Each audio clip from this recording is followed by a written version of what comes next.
Сондықтан жақсы сөзді сөйлей білуде не? Жоқ, жақсы сөзді біле білуде үлкен нәрсені талап етеді. Жақсы сөзді. Мысалы, парсылардың бір үлкен патшасы болған. Сол балықты жақсы көреді екен, балық. Балықты жақсы көреді екен да. Сонымен бір балықшы оны біледі екен. Бір үлкен әдемі бір балық ұстаған соң патшаның алдына келіпті. Сізге деген сыйым тартуым деп. Содан патша шынымен риза болып 4000 дирхам берінді деп. 4000 дирхам. Соның жаңа бейшара балықшы риза болып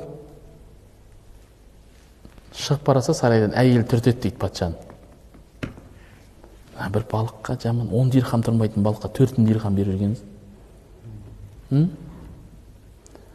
Бұдан кейін сіз біреуге 4000 дирхам берсеңіз, ешкім сізді менсінбейді ғой. Бір балықшымен мен тең көрді деп айтады ғой. Бір балықшының ұстап әкелген балығына 4000 беріп отыр, берген екен, мен бір үлкен нәрсе жасадым, оған да 4000 дирхам беріп отыр. Кем көріп отыр ғой деп айтады ғой. Мұныңыз дұрыс болмады дейді. Содан патша айтады әйеліне, онда не істейін дейді.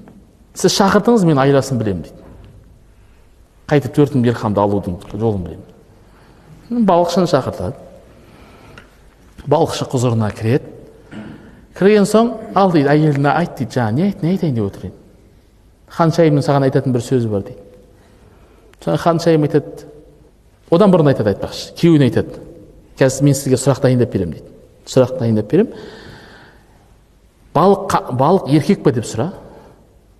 Еркек деп айтса, мен ұрғашысын жейтін едім деп айт. Ұрғашы деп айтса, маған еркек керек еді деп айт. Соң патша кіреді. Соған айтады, балық қандай балық дейді. Еркек пе? Ұрғашымын. Сонда жаңағы худың айтып тұрғаны айтады, бұл еркек емес, ұрғаш емес, хунса балық дейді. Екеуінің ортасындағы бұл.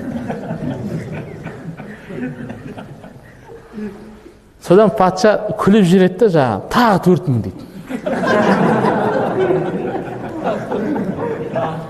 Содан кейін жаңағы әйел ұтылып баратқан көріп тұрған. 8000 дирхамды әкетіп бара жатыр. Кетіп барап, қоржынына салып, иығына салып кетіп баратқанда 1 дирхам түсіп кетеді жерге. Тырс етіп. Бейшара балықшы үстіндегі қабын түсіріп, еңкейіп 1 дирхамды алады. Сонда әйел айтады дейді, сен не деген сараң адамсың, не деген оңбаған адамсың сен. 8000 дирхам әкетіп баратсың ғой, не деген адамсың, 1 дирхам жерге түсіп еді, соны еңкейіп алып жатсың. Патша, не деген сондайсың деп жаңағы әйелінің сөзіне еріп. Сонда жаңа балықшы айтады, дирхамның бетінде дейді, бір бетінде сіздің суретіңіз тұр дейді. Мен оны еңкейіп алмасам, мына жерде өтіп жатқан адамның біреуі басып кетеді ғой бетіңізді. Мен 1 дирхамға бола неғып тұрғаным жоқ. Сіздің суретіңіз болғандықтан жерге еңкейіп алып жатырмын. Патша ырза болып, тағы да 4000. 12000 дирхам дейді. Содан патша жарлық шығарған екен дейді. Сарайында. Бұдан бұлай ешкім қатын тілін алмасын деп. 4000-мен құтылуға болатын еді. 12000-мен құтылып отыр. Сондықтан да сөйлеудің де несі бар?